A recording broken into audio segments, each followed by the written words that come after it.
갈라디아 5장 16절 26절 같이 한번 읽겠습니다. 시작. 내가 이르노니 너희는 성령을 따라 행하라. 그리하면 육체의 욕심을 이루지 아니하리라.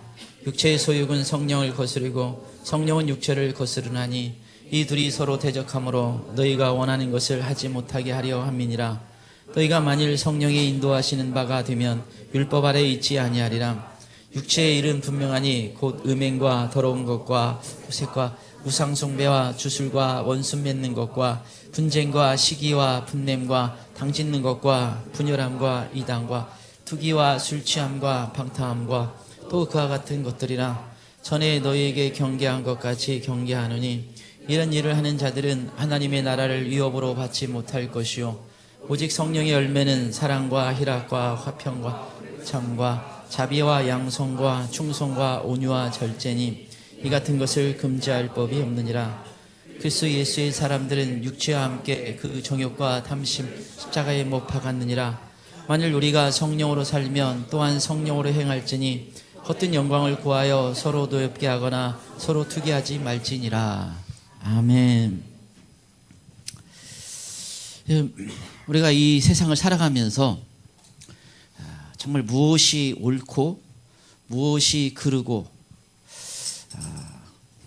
무엇이 정말 복된 인생이고 무엇이 정말 그렇지 않은 인생인가를 분명히 다 사람들이 알고 있다면 어떤 면에서는 정말 다수가 복된 인생을 살 것입니다. 왜냐하면 실패한 인생을 다 살기 원치 않기 때문에 그렇습니다. 그래서 우리가 삶을, 인생을 많은 사람은 제대로 살 거예요. 근데 문제는 다수가 속고 사는 게 현실입니다. 제가 이 영적인 세계가 열어지면서 아주 처음에 놀랬던 거 뭐냐면 속고 살았구나. 그리고 대다수는 속고 살고 있고 믿는 사람들도 대다수는 속고 살고 있구나. 이게 굉장히 놀랐어요. 그래서 그 중에 이제 하나가 들었던 게, 그래서 제가 하나 생각이 들었던 게, 하나님은 굉장히 억울한 상황에 많이 처했겠구나. 왜 그래요? 사람들이 하나님이 한 게 아닌데 하나님은 원망과 불평을 하는데 그건 속아서 그런 거예요. 하나님이 하시지 않은 것이 다수고 마귀가 한 게 많고, 또 하나는 하나님은 정말 사랑이시고 선한 의도를 가지고 계시는데 하나님이 나를 미워한다는 동, 이건 왜 하나님이 왜 이런 나한테 어려운 일을 했나요? 줄줄이 하면서 잘못된 어떤 생각들을 갖게 되는 것은 속아서 그래요. 그래서 사실은 다수가 속고 사는 세상 속에 살고 있어요. 왜 이러니 더 심각한 문제가 왜 이렇게 많이 속고 사는가? 하나가 우리가 육체의 어떤 소욕 때문에, 육체의 욕망 때문에 그런 게 있고, 또 하나가 아주 그 심각한 게 마귀 때문이에요. 마귀 때문에. 마귀가 속여. 요한복음 8장 44절. 너희 아비 마귀에게서 났으니 그가 거짓말장이요 거짓의 아비가 되었습니다. 예수님이 그 당시 이렇게 예수님 대드는 이렇게 자꾸 서리가 서기관들, 바리새인과 사기관들, 율법사들 너희 부모님이 마귀다. 굉장히 예수님이 직설적으로 얘기하죠. 근데 그 마귀는 뭐예요? 거짓말장이다. 거짓의 아비다. 속이는데 전문가라는 거예요. 하나님의 백성이라고 하는 사람들을 향해서 예수님 말씀하시는 거예요. 그러니까 얼마나 잘 속는지를 알 수가 있는 거예요. 그래서 여러분 이렇게 생각하고 왔습니다. 내가 정말 정신 바짝 차리고 기도하면서 하나님께 구하는 어떤 그게 아니면 속고 산다. 아니 그렇게 하고도 속고 살아요. 제가 이제 어떤 분이 자기가 하나님의 그 뜻이 무엇인지 다 확인하고 기도하고 응답받고 다 해가지고 했다는 거예요. 저한테 한 30분을 저한테 앞에서 막 얘기하더라고요. 근데 여기서 속으로 아니 그거 질문하지 않아도 조금 마귀가 하는 거 속고 사는 건데, 속고 있는 건데, 그게 자기가 옳다고 하는 막 얘기를 하는데 결국 나중에 이제 속았다는 걸 알았어요. 아니 자기가 이 정말 확실한 어떤 이 응답을 구하면서 막 했다는 거예요. 그래서 제가 속으로 마귀조가를 일을 하면서 뭐 어떻게 하나님의 응답을 구했다고 말이나 돼. 결국 나중에는 이제 좀 깨닫긴 했더라고요. 하나님께 이제 이제 그렇게 했다고 했는데 속았어요. 보니까 그냥 얼마나 잘 속아요. 그래서 근데 여러분 한평생 신앙생활 했는데, 사실은 그게 다수인데 한평생 신앙생활 했는데 너 그냥 꽝이다. 그러면 이거 얼마나 심각한 문제가 돼요. 근데 여러분 천국지옥 관정 들어봐도 그렇고 이 성경 예수님이 말씀하시는 걸 봐도 그렇고 문제는 다수가 속고 살아요. 이게 얼마나 심각한 문제가 됩니까?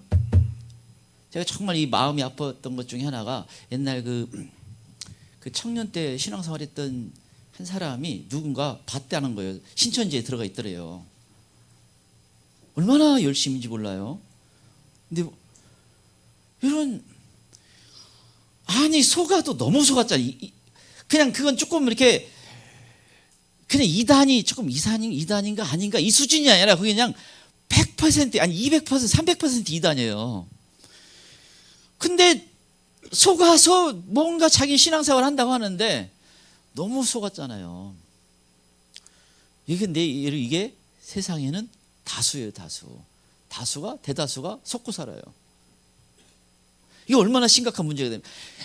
속아서 내가 조금 돈을 좀 잃어버리고 좀 가난하게 되고 속아서 뭔가 내가 직장생활에 문제가 있고 그러면 안타까운 일이지만 그럴 수 있다 이렇게 생각할 수도 있어요. 그러나 문제는 신앙이 날아가게 되면, 신앙생활을 속아버리면 이거 얼마나 심각한 문제가 돼요.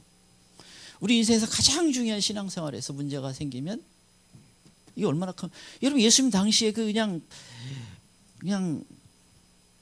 늘 졸졸 따라다니면서 왜 안식일 날 이삭을 먹냐, 왜 안식일 날 손도 씻지 않냐, 왜 죄인들과 함께 식사하느냐, 계속 얼마나 예수님 피곤하게 하는지 몰라요. 문제는 자기들이 신앙이 좋다고 착각하고 있는 거예요. 자기들은 하나님의 뜻에 따라 산다고 하고. 얼마나 비극입니까? 그래서 여러분 이 속지 않는 문제가 우리에게 아주 심각한 문제예요. 그래서 여러분 우리가 이제 축사도 하고 그런 기도를 이렇게 하잖아요. 왜 그렇게 해요? 그것은요 속지 않게 해서요. 사실은 내 생각인 줄 알았는데 내 생각이 사실은 아니에요. 사실은 많아요. 그냥 자기 생각이라고 하는데 사실은 마귀가 주잖아요. 예수님 팔아넘기는 것도 성경이면 가룟 유다인데 팔려는 생각을 가룟 유다 속에 집어 넣었다 그러는 마귀가. 베드로가 그리하지 마옵소서 이렇게 반대를 하니까 예수님이 사탄아 물러가라. 이게 사탄이 하는 거였어요. 예수님의 제자라고 바로 3년 동안 따라다녀도 마귀가 하는 일을 하잖아요. 그러니까 얼마나 우리가 정말 이 속지 않게 해서 필사적이어야 돼요. 그리고 어둠의 세력들을. 저는 이렇게 있습니다. 이렇게 뭔가 불쾌한 생각만 들어도 이게 하나님이 주신 것이 아닌데? 가지고 이제 다시 기도를 해요. 일단은 쫓아내요. 혹시 달라붙었나? 가지고 그리고 또 이게 성경적으로 건강한 건가? 그리고 진짜 중요한 문제는 이제 하나님 음성을 들으려고 막 합니다. 그래서 여러분 속지 않는 게 굉장히 중요해요. 그럼 우리가 그 영적인 것마저도 이 마귀가 광명의 천사로 가장한다고 하잖아요. 그런데 우리가 어떻게 안 속을 수 있어요? 근데 예수님이 뭐라고 알려줬어요? 그래 예수님이 산상수훈의 마지막 결론처럼 알려준 게 그들의 열매로 그들을 알지라. 열매를 보면 알 수가 있습니다. 여러분이 어떤 사람이 예배에 문제가 있으면 문제가 있는 거예요. 기도 생활에 문제가 있으면 기도가 문제가 있는데 기도가 그렇게 깊은 기도가 안 되면 그냥 기도에 문제가 있는 거예요. 그것은 뭔가 영적인 문제가 있는 거예요. 그러니까 우리가 그냥 쉽게 알 수 있는 것 중에 또 어떤 사람이 말에 문제가 있으면 그 사람이 어떤 신앙이 문제가 있는 거예요. 근데 그걸 예수님이 그래서 알려준 그 열매를 보면 그의 신앙 상태, 영적 상태가 어떤지를 아는 것이 않느냐. 그래서 알려주는 거예요. 왜냐하면 이거 속으면 안 되기 때문에. 그래서 여러분 열매가 굉장히 중요한 겁니다. 여러분 그 교주들이 여러분 이게 뭔가 아주 무슨 하늘의 비밀을 알려준다고 하면서 막 신비한 거 이렇게 막 얘기를 하는데 뭐예요? 보니까 교주들 보면 뭔가 이상한 짓 하잖아요. 다 뭔가 열매가 심각한 문제가 생긴 거예요. 이게 이제 신천지 이만희도 누구예요? 정명석도 그렇고 자기는 죽지 않는다는 둥. 신천지 이만희도 자기는 영생물사나 안 죽는다고. 그냥 성경에 한 번 죽는 건 하나님이 정하신 건데 그 한 말씀도 제대로 몰라서 수십만 명이 속아 있잖아요. 그 교주에 집중돼 있어요. 자기는 안 죽는다. 이러면 뭔가 이미 확 갔잖아요.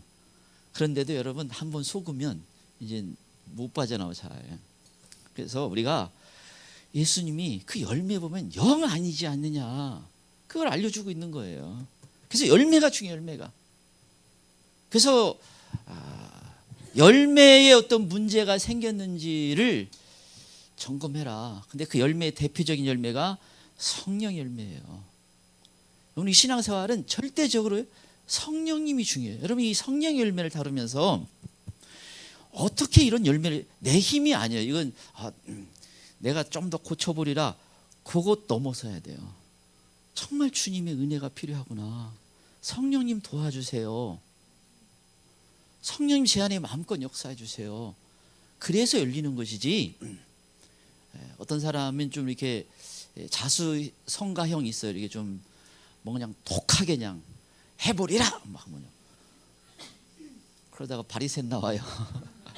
그것도 위험한 거고 우리의 연약한 것이고 하나님 은혜를 달라고 부르짖어야 되는 거예요. 소리를 높여서. 그래서 제가 이 기도도 제가 자주 이 사람들은 물어보면서 좀 소리를 내서 좀 크게 부르짖어요. 물론 모든 기도가 그래야 되는 건 아니지만 소리가 안 나올 경우에 기도에 문제가 있는 경우가 꽤 많아요. 다 그렇다는 얘기 아니고 어떤 여러 가지 신체적인 문제가 있어서 그럴 수 있는 사람도 있지만 많은 경우 한 번씩 정말 이렇게 제가 오늘은 왜 이렇게 막 부르짖느냐. 이런 어떤 부르짖는 것들이 한 번씩 있어요. 내가 전에는 저기 있다가 하도 누가 크게 소리 부르짖어가지고 누가 와 그러나 하고 나와봤어요. 그랬더니 오늘도 앞자리에 앉아있네. 아무튼 그 한나처럼 왜 우리 인생에 부르짖을 일이 없어요. 한번 부르짖어요. 그러면요 달라붙거나 공격하는 세력이 굉장히 충격을 먹어요. 그래서 못 살게 해서 부르짖잖아요. 그러면 악한 영이 듣기 싫어 이렇게 하고 있어요. 다 힘들어. 그래가지고 이제 더 부르짖으면 이제 일단은 다 마실라 갔다 올게요. 거기서나 나가 보잖아요. 그래서 그런 기도의 열매가 하나씩 있어야 되는 거예요. 그러니까 어떤 데는 작정하고더라도 매일 내가 그렇게 하지는 못할지라도 한 번씩 정말 기도 부르짖으면서 기도 열매를 맛봐야 되는 거예요. 그냥 그렇지 않아도 그냥 나는 잘하고 있어 이러면 문제는 속을 수 있는 위험이 아주 많다는 거예요. 그래서 속지 않도록 하는 겁니다. 오늘 이 성령 열매는 이 성령님이 도와주는 거예요. 한 가지 아래 내 의지로 하는 게 아니고 성령의 도우심으로. 그래서 성령 열매. 그래서 성령을 따라 행하라. 성령님이 인도하시는 대로, 성령님이 기뻐하는 거, 성령의 능력으로, 그게 성령 열매인 거예요. 자, 오늘 5가지 좀 간단하게 살펴보면, 자, 첫 번째 성령 열매는 부드러움입니다.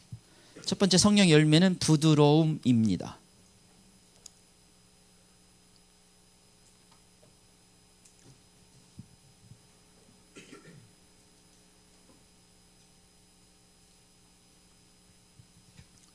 첫 번째 성령 열매는 부드러움입니다. 22절 23절 보겠습니다. 22절 23절 같이 읽겠습니다. 시작.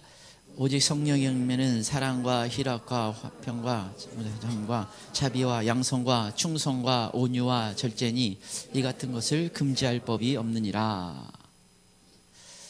자비, 크레스토테스라는 이 헬라어 단어인데, 크레스토테스. 그런데 이 단어는 이 부드러움, 친절.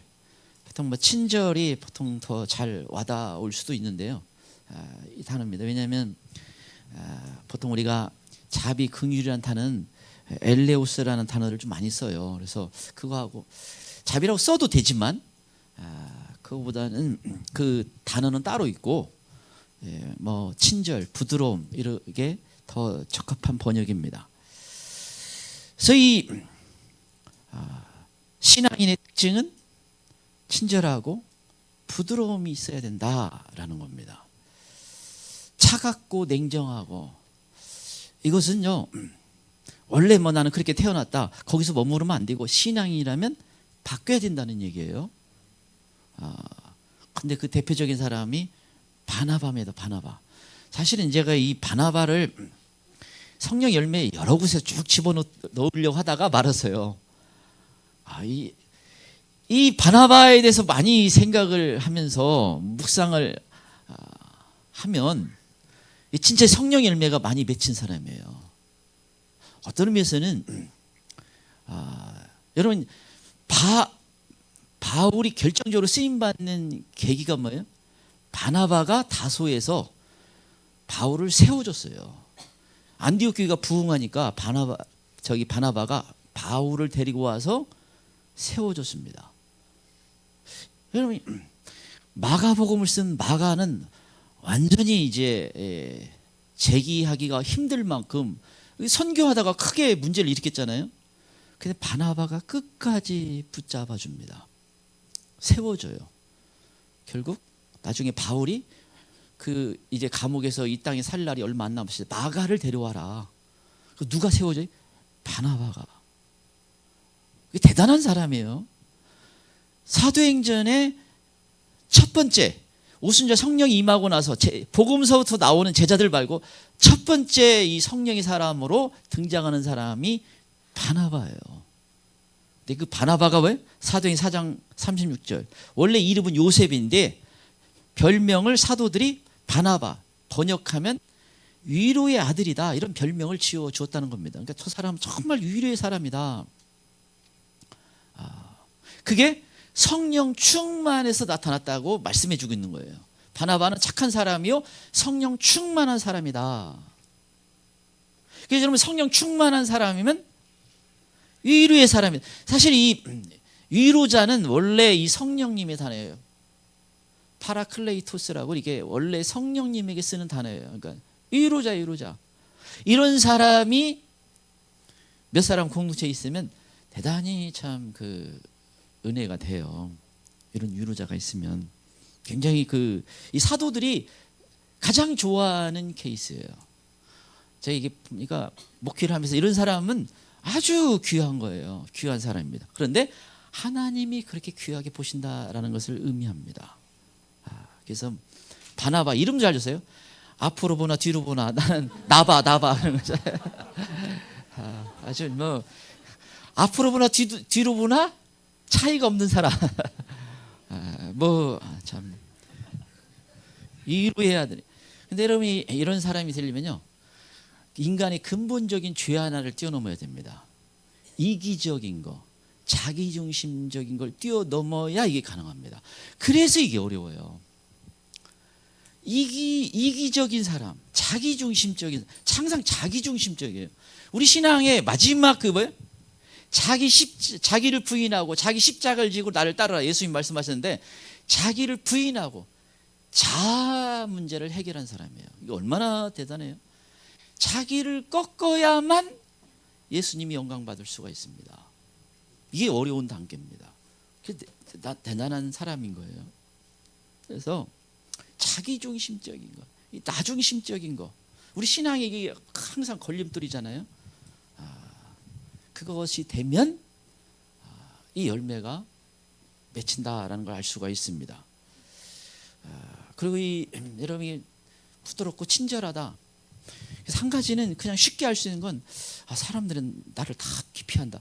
물론 내가 그 신앙이 뜨거워서 잠시 그럴 수 있지만, 뭔가 막 간증하니라고 제가 옛날에 뭣도 몰라가지고 막 앉혀놓고 막 간증을 30분 1시간씩 해야 되니 별로 좋아하진 않았을 것 같아요. 그런데 근데 어떤 사람이 조금 모나하고 부담스럽다, 그러면 좀 바뀌어야 돼요. 이건 영성하고 연결되어 있다는 것을 의미합니다. 어떤 사람이 좀 이렇게 자꾸 피하고 기피하는 인물이다, 그러면 영성에 문제가 있어요. 그냥 신앙에 문제가 있다는 얘기예요. 그러면 조금 하나님, 제가 어떻게 바뀔까요? 답은 나오잖아요. 네가 죽어라. 그러면 주님, 그런데 그래서 바뀌어야 됩니다. 그래서 성령 열매가 맺혀야 돼요. 자, 두 번째, 성령 열매는 착함입니다. 두 번째, 성령 열매는 착함입니다.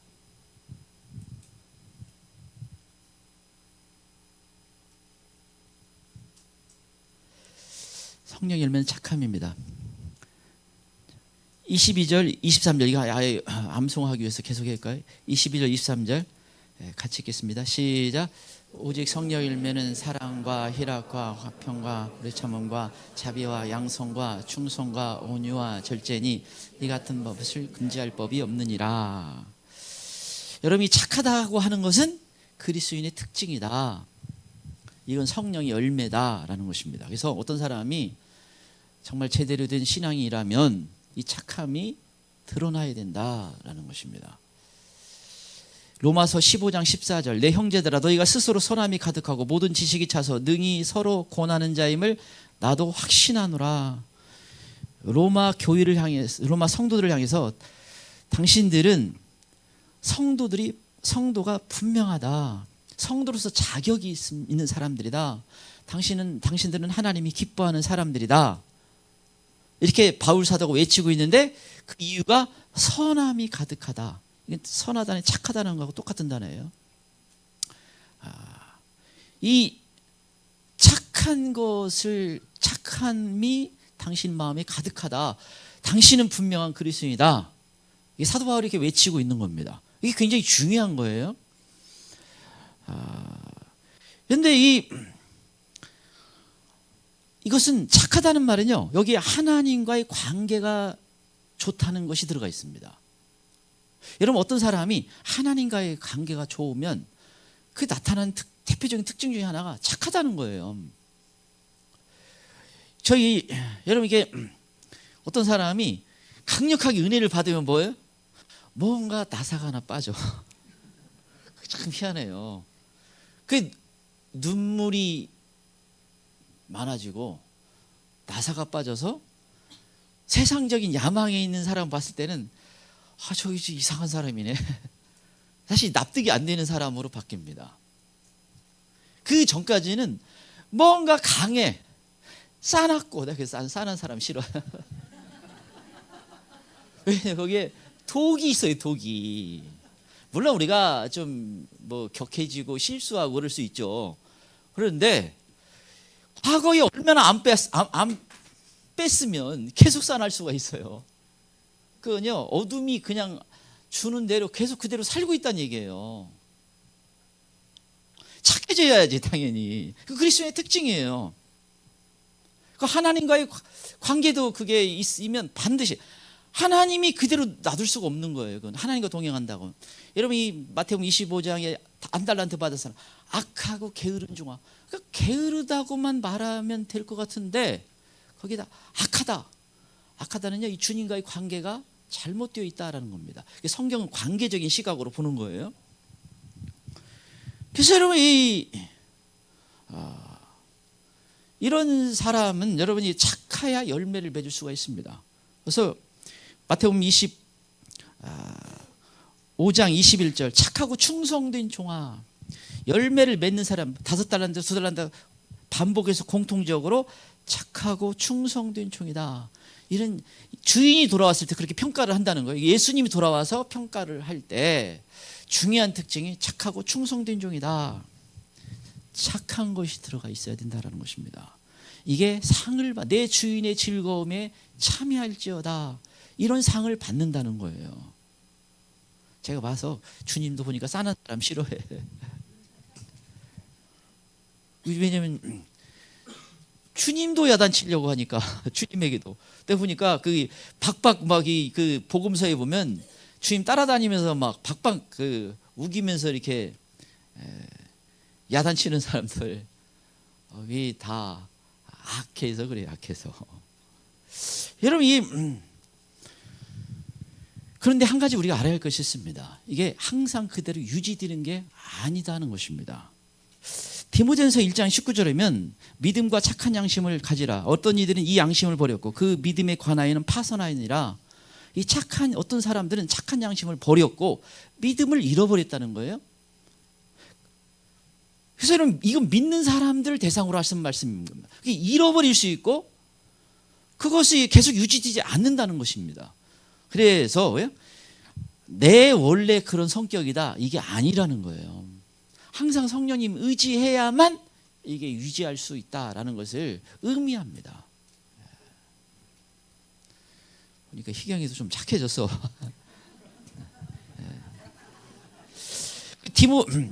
디모데전서 1장 19절에 보면 뭐라고 그 앞에 그래서 선한 싸움을 싸우라. 이거 싸워서 지키라는 거예요. 빼앗기지 말라고. 마귀가 이거 자꾸 뺏어가려고 하거든요. 빼앗기지 말고 지키라는 게 선한 싸움을 싸워야 된다. 이 싸운다는 건요 영적 전쟁이에요. 끊임없이 우리를 영적으로 공격해서 이것을 빼앗아가고 잃어버리게 만든다는. 그래서 이 전쟁을 통해서 우리가 잃어버리지 말라라는 것입니다. 이건 성령 열매예요. 절대적으로 성령님의 도우심이 있어야 되는 것입니다. 자, 세 번째 성령 열매는 충성입니다. 세 번째 성령 열매는 충성입니다.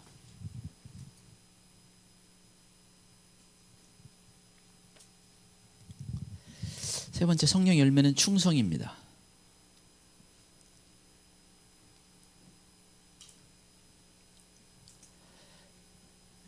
(22절을) 보겠습니다. 성령 열매는 충성입니다. 22절입니다. 22절 23절 다시 한번 읽겠습니다. 시작. 오직 성령 열매는 사랑과 희락과 화평과 오래 참음과 자비와 양성과 충성과 온유와 절제니 이 같은 법을 금지할 법이 없느니라. 충성은 피스티스, 신실한, 충성스러운, 믿을 만한, 이게 충성이고 이게 믿음과 똑같은 단어로서 쓴 바예요. 그러니까 믿음으로 해석해도 됩니다. 근데 열매라는 측면에서 이 충성이 좀 더 잘 와닿는 내용입니다. 이 충성, 여러분 우리가 항상 예수님을 통해서 배워야 되는데 이 충성할 때 가장 대표적인 분이 예수님이에요. 히브리서 3장 11절 예수를 깊이 생각하라. 예수님을 깊이 묵상하라. 그러면 3장에 그분은 신실한 분이라는 걸 알게 된 것이다. 히브리 3장 2절 1절에 예수님을 깊이 생각하라. 깊이 묵상하면 예수님은 과연 어떤 분인가? 그때 예수님은 신실하신 분. 이게 충성이라는 단어와 똑같은 단어예요. 예수님은 충성스러운 분이었다. 하나님 아버지께 전적으로 충성했어요. 마지막 십자가를 지기 전까지 예수님은 앞에 무슨 일이 일어날지 다 아시잖아요. 그러니까 이제 십자가를 이 밤이 지나면서 십자가를 져야 돼요. 그러니까 예수님이 땀방울이 핏방울 기도합니다. 하나님 할 수만 있으면 이거 지지 않았으면 좋겠습니다. 너무 수치와 고통과 또 영적으로 보면 더 심각해요. 하나님 아버지와 단절되는 엘리엘리 라마 사박대 어찌하여 나를 버리셨나이까. 이건 인간이 상상할 수 없는 고통이에요. 근데 그것을 앞에 두고 있어요. 예수님이 죄인의 입장에 이제 십자가를 져야 되는데, 근데 마지막 표현은 내 뜻대로 마옵시고 아버지 뜻대로 마옵소서. 여러분, 나는 안 져도 돼요. 죄도 없고. 근데 아버지의 뜻이 그러니까 순종하겠습니다. 예수님은 완벽한 충성의 모델이라는 것을 알 수가 있습니다. 그래서 여러분, 이 충성이라는 것이 대단히 중요하다는 걸 알 수가 있는 거예요. 주님이 우리를 바라볼 때 뭐예요? 충성스러운 사람이라는 것을 기준으로 본다는 거예요. 그래서 아까 마태복음 25장에 5살 두단한테 봐, 사람들이 예수님이 대표적인 칭찬하는 게 착하고 충성된 종아. 그게 상을 받는 이유고 주님이 칭찬하는 대표적인 이유예요. 이 말씀을, 이 음성을 들을 수 있으면 정말 복된 것이다라는 것입니다. 여러분, 이 성경에 보면 충성에 대한 내용이 많이 나와요. 그런데 특별히 맡긴다라는 표현을 많이 같이 나옵니다. 이 충성이라는 단어와 맡긴다라는 표현이 같이 나와요. 그러니까 하나님이 어떤 사람에게 맡기기를 원하느냐?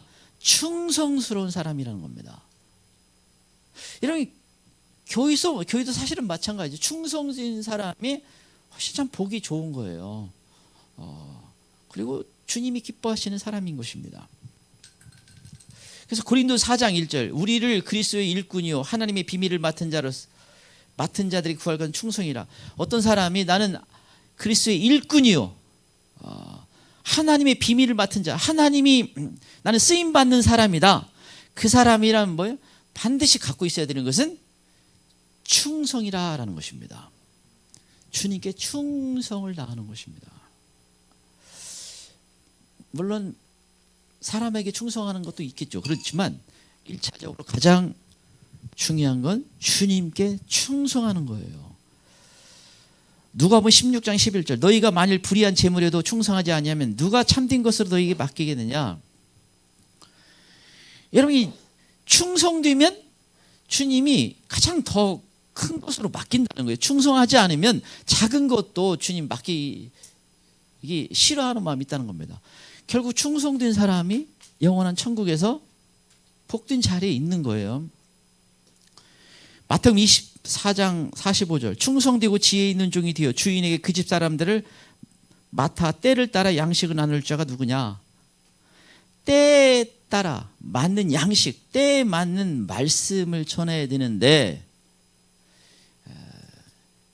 저는 참 뭐랄까 소시민이에요. 그러니까 좀 약간 저는 대범하지를 못해요. 저는 제가 봤을 때 믿음이 생겨서 그래서 좀 맘 놓고 살지, 믿음까지 없으면 완전 소심스러운 스타일이에요. 저는 완전. 근데 이제 믿음이 생기니까 그래도 웬만한 거 그냥 이렇게 막혀서 그렇죠. 근데 여러분, 이게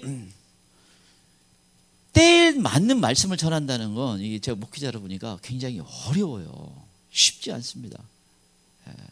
그래도 이제, 그래서 지금은 그래도 거의 별로 반발을 않는데 항상 자주 반발이 있어요. 반발. 이 전하는 메시지에서 뭐 1차적으로 뭐 목사님 뭐 소문 두고 나를 찌른다라든지 뭐 나 때문에 만들어 놓은 뭐 그런 설교를 한다는 둥, 뭐 어떤 분은 새벽님이 오래간만에 나왔는데 목사님이 날 들으라고 설교 준비해서 왔다는 거예요. 그래서 내가 신통하구나.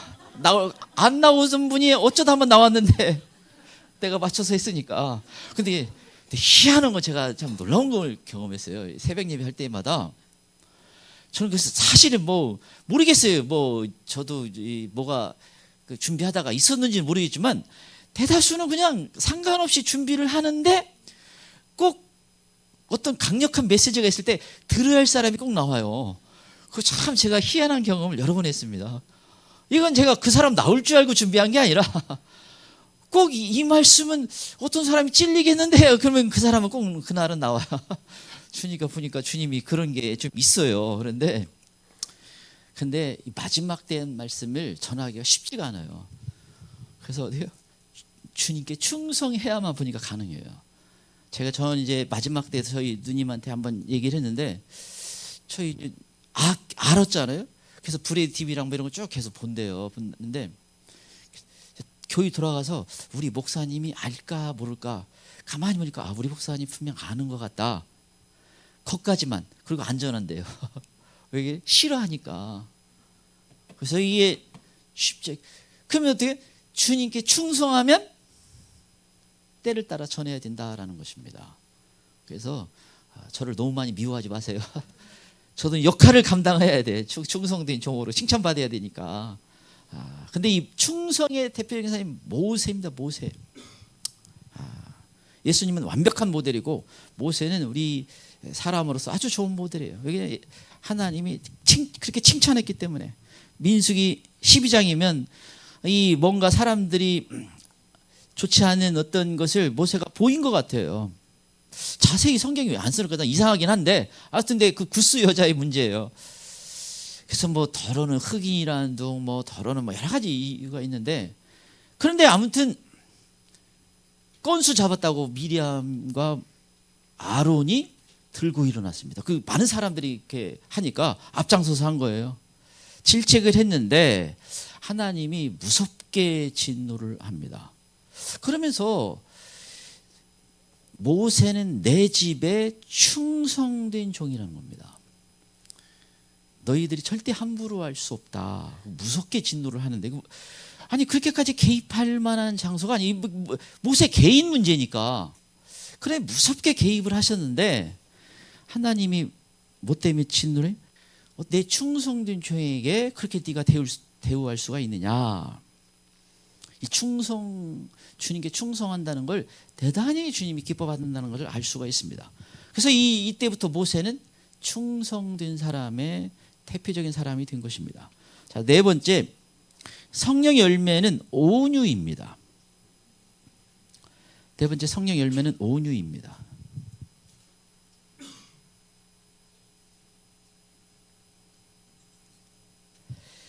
네 번째 성령 열매는 온유입니다. 23절 보겠습니다. 23절입니다. 21절, 23절 다시 한번 보겠습니다. 성령 열매는 온유입니다. 22절, 23절. 예, 시작. 온유는 성령 열매는 사랑과 희락과 평화, 성화, 충성과 온유와 절제니 이 같은 법을 금지할 법이 없느니라.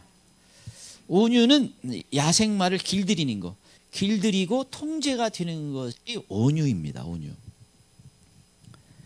그래서 이 주인에게 통제가 되는 거예요. 우리는 주인인 하나님께 통제함을 받고 다스림을 받는 사람이 온유한 사람이다라는 거예요. 세상의 온유와 좀 다르죠. 그래서 전에는 내가 살고 싶은 대로 내 마음대로, 그런데 이제부터는 주인인 하나님의 뜻대로 하나님의 마음대로 나를 사용하실 수 있도록 내가 그렇게 따라가는 사람, 그게 온유한 사람이에요. 그래서 여러분 이 하나님의 통제를 받는 거예요. 그러면 내가 하고 싶은 말, 하고 싶은 행동, 이걸 마음껏 할 수가 없습니다. 그래서 여러분 사실은 한 번만 물어보면 돼요. 뭐 하다가 주님 이거 주님이 기뻐해요, 원하요? 그러면 많은 경우 그때부터 이제 괴로운 인생이 시작돼요. 원치 않는구나. 많은 경우 알게 됩니다. 그 훈련을 많이 받으면 나중에는요, 사실은 쉬워지기는 하는데 이게 쉽지가 않아요. 자기 마음대로 살아왔던 사람이 이거 바꾼다는 건 만만치가 않습니다. 여러분, 그래서 하나님과 통제와 다스림을 받기 때문에 안 믿는 사람은 온유한 사람이 한 사람도 없는 거예요. 이건 그 세상의 온유가 아니기 때문에 그렇습니다. 여러분, 우리 신앙의 특징은 뭐예요? 어떤 사람이 신앙이 좋다고 하는 것은 주님의 통제와 주님의 다스림을 받는 겁니다. 제가 자주 그 기도에 우리가 실수하는 것 중에 가장 대표적인 게 이 말이자 이런 말. 그래서 제가 항상 주님, 성령님 제 혀를 통제하고 다스려 주세요. 이 기도를 제가 항상 합니다. 그리고 성령이, 제가 설교 올라올 때는 성령의 말하게 하심에 따라 말하게 도와주세요. 성령님이 전하는 대로 전하게 도와주세요. 이 기도를 항상 하고 올라와요. 그래서 여러분, 통제와 다스림 받아요. 다스림. 내가 하고 싶은 거 그냥 다 하면 안 돼요. 그래서 항상 언제 물어봐야 돼요? 부부싸움 할 때. 탁 주님이 그럼 이제 입 닥쳐. 그럼 이제 잠깐 나갔다가 산책 갔다 와야지. 부모님에게 팍팍 대들면 주님이 사실은 제대로 들면 너 혼난다 그러다 입 닥쳐 그럴 거예요. 그래서 주의해야 돼. 주의. 마귀가 그 틈을 주면 마귀에게 틈을 주면 안 돼. 그때 마귀가 들어와서 칩을 줘요. 그 에베소 토포소라 틈이 생기면 들어온다는 말입니다. 그래서 늘 그거 주의해야 돼요. 그래서 여러분 이 주님께 온전한 다스림과 온전한 여러분 그 복음이 뭐예요? 이사야 32장에 보면 주님이 다스리는 게 복음이에요. 통제를 받는 게 그게 우리에게 복이에요. 왜 그래요? 내 마음대로 살면 난 죄 짓다가 성 안에도 못 들어가고 하는데 주님의 다스림 통제가 내가 죄인이니까 내가 문제가 많으니까 그게 나에게는 감사하고 나를 가장 사랑하시는 분이 나를 통제하고 다스려 주는 것이 그게 복인 거예요. 그 예수님은 이 온유에서도 모델입니다. 그래서 마태복음 11장 29절 나는 마음이 온유하고 겸손하니 나는 마음이 온유하고 겸손하니 그래서 여러분 예수님의 모습은 철저하게 하나님 아버지의 인도함에 따라 뜻에 따라 이 땅의 길을 걸어가신 것입니다. 그래서 예수님은 정말 온유하신 분이다 이렇게 말씀드릴 수가 있는 거예요. 그런데 이 온유에는 상이 있어요. 마태복음 5장 5절 온유한 자는 복이 있나니 그들이 땅을 기업으로 받을 것이며 땅을 선물로 준다는데 얼마나 좋아요. 그런데 이 땅에서도 땅 뭐 만평 주면 얼마나 좋겠어요. 근데 그 정도가 아니라 하늘의 기업이에요. 하늘의 기업. 이건 얼마나 참 그러니까 그래서 그냥 기업에서 뭐 안드로메다 은하계 하나 이렇게 딱 선물 주고 어떤 정도에 주는지는 우리가 하나님이 쓴다고 하니까 얼마나 클 거예요. 얼마나 큰 상입니까? 온전하자 땅을 기업은 우리가 받는 거예요. 성경에 기업에 대한 내용이 많아요. 약속이 여러분 여호수아에 보면 웬 이름도 지명도 모르는 땅들을 나누는 걸 왜 이렇게 많이 성경에 할애했는가? 우리가 천국에 그 지명도 다 모르는 그 땅들이 엄청 있는데 그거 일일이 다 나눠주는 내용이에요. 그래서 우리에게 주신다는 거거든요. 그래서 이 또 온유가 복된 겁니다. 또 여기서도 모세가 칭찬받았잖아요. 민수기 12장 3절 모세는 온유함이 지면의 모든 사람보다 더 아니라 최소한 이거 보면요. 모세가 모세 전 사람보다 가장 많이 상 받았을 수 있는 가능성이 많아요. 엄청난 상이 아니 그 시대에 사는 사람 중에 최고로 상을 받았겠죠. 그래서 여러분 이 모세가 온유함인데 이 온유함이 어떤 형태로 드러났는지를 보여줘요. 그래서 여러분 이 모세를 상처 주는 말들을 하는데 특별히 이제 미리암과 아론을 통해서 상처 주는 말을 하는데 그 당시 이제 그들이 지도자잖아요. 근데 막 대들잖아요. 그런데 그것에 무너지지 않은 거예요. 그래서 여러분 이게 여러분이 이제 우리가 약한 것 중에 하나가 이 상처 받는 거잖아요. 또 상처가 과거의 상처가 있어. 그것 때문에 이렇게 안 무너져야 돼요. 그래서 그게 온유함인 겁니다. 또 이 겸손을 말합니다. 여러분 온유함이라는 단어 자체가 원래 안아부라는 건데 겸손한 사람이라는 의미가 들었어요. 그러니까 어떤 사람이 온유한 사람이다 반드시 뭐예요? 그 사람이 겸손한 사람이다라는 것을 의미합니다. 또 이 온유는 하나님께 맡기는 거예요. 모세가 하나님께 맡기니까 하나님이 개입을 했습니다. 물론 그 개입이 아주 무서운 어떤 사람들에게 개입이 되었지만 여러분 그래서 이 하나님이 역사하시는 그래서 이 온유는 주님께 맡기는 거예요. 내 힘으로 하는 게 아니라 하나님이 주인이니까. 이게 성령 역사가 있어야 가능한 것입니다. 끝으로 다섯 번째, 성령의 열매는 절제입니다. 끝으로 다섯 번째, 성령의 열매는 절제입니다.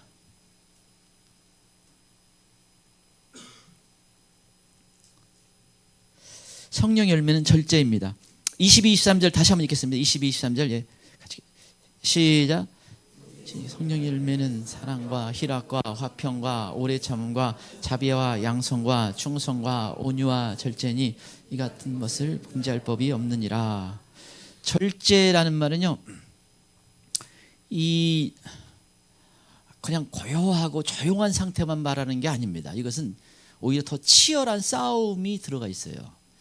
치열하게 지금 싸우고 있다라는 것입니다. 이건 왜? 욕망과 욕심과 죄와 싸우고 있는 겁니다. 사단 마귀와 싸우고 있는 것입니다. 여러분, 이게 마귀는 우리가 절제하지 못하도록 공격하고 있어요. 여러분, 이 마지막 때가 우리가 제대로 살아가는 것 중에 아주 중요한 것이 하나가 절제하는 거예요. 절제. 이게 참 어려워요. 왜 어려워요? 이게 어떤 사람이 쇼핑을 좋아하면 쇼핑몰 백화점 가야 마음이 평안해지는 사람이 있는데, 위로를 받아 뭔가 이렇게 물건을 보면서 그 쇼핑 중독에 걸린 사람들, 뭔가 거기 가야 평안하고 내 집 같고, 근데 그거 끊으라고 하면 날 죽이라 그러죠. 절제가 들어가야 됩니다. 그게 다 나쁘다는 게 아니라 절제가 들어가요. 제가 그래서 이 폰이 유익한 것도 많이 있죠. 그런데 이게 절제가 안 된다 그러면 안 될수록 너는 멀리해야 될 인물이구나. 다른 사람 줘버려요. 너무 절제가 안 되면 차라리 옆에 줘. 그러면 칭찬이라도 듣지. 상이라도 한 달이라도 싸놓지. 이 절제가 중요한 부분을 차지해요. 절제가. 그래서 여러분, 이 마지막 때에 많은 부분에서 이것 때문에 무너질 위험이 있어요. 이제 대표적인 절제하지 못했을 때 나타나는 보여주는 인물이 삼손인데, 참 안쓰러운 인물이죠. 사사고 영적 지도자고 그 시대 하나님이 택한 사람이고 놀라운 능력까지 주었고 다 했는데 너무 비참한 어떤 지경까지 떨어졌어요. 근데 이 들릴라 좋아할 때, 여러분, 이 들릴라는 그 당시 블레셋 여자인데, 이 여자의 어떤 유혹하는 어떤 과정에서 자기가 절대 말하면 안 되는 것까지 유혹을 받았어요. 그래서 이 번뇌하에 죽을 지경이라, 이거를 이러면 안 된다라는 것을 삼손도 알잖아요. 그때가 마지막 고비였어, 마지막 고비. 그런데 그 유혹에 넘어간 거예요. 여러분, 기도해야 돼요. 하나님, 유혹을 이길 수 있도록 도와주세요. 제가 절제할 수 있도록 도와주세요. 이 기도가 많아요. 그다음에 우리 학생 청년들은 더 어렵죠. 더 여러 가지 이런 세상에서는 어려워요. 제가 여러 번 말씀드리죠.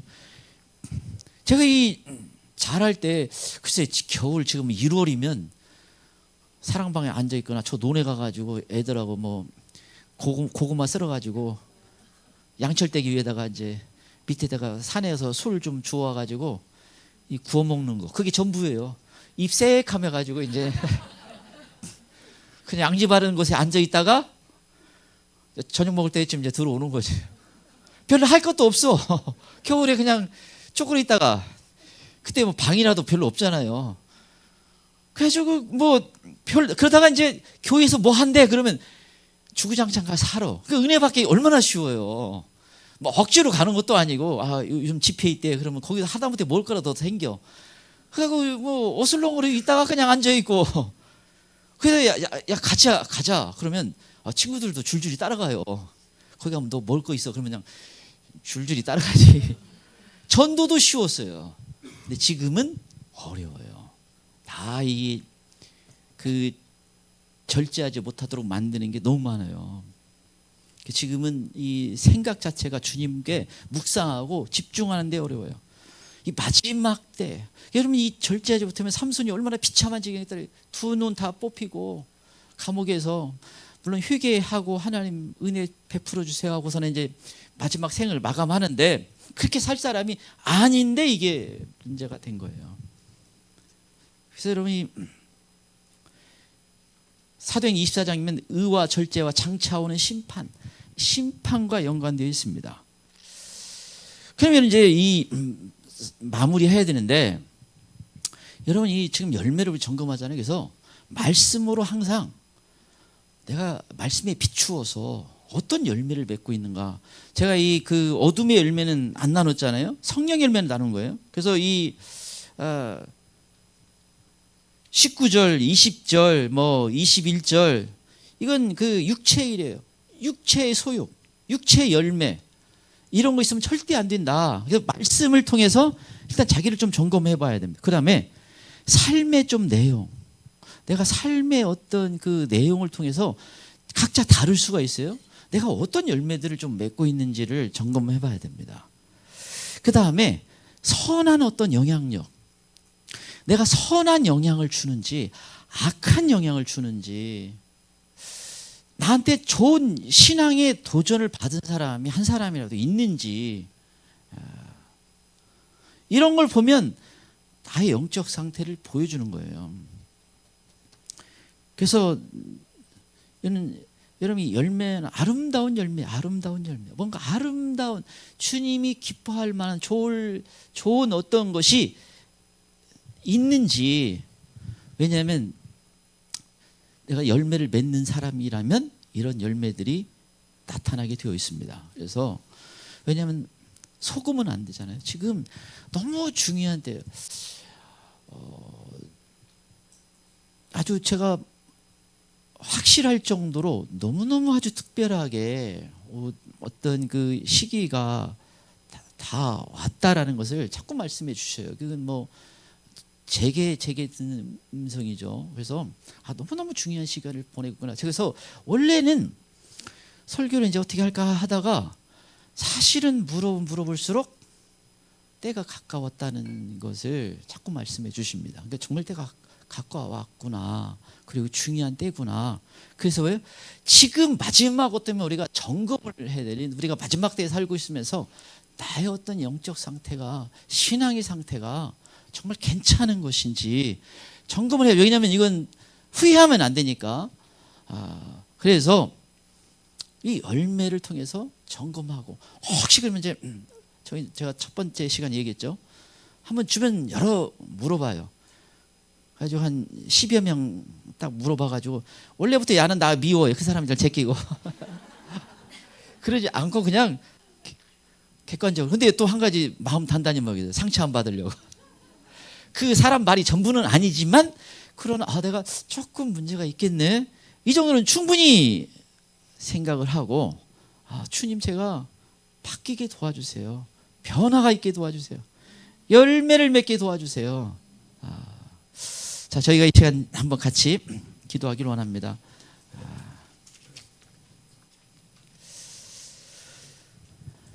주님, 이런 성령 열매를 맺게 도와주세요.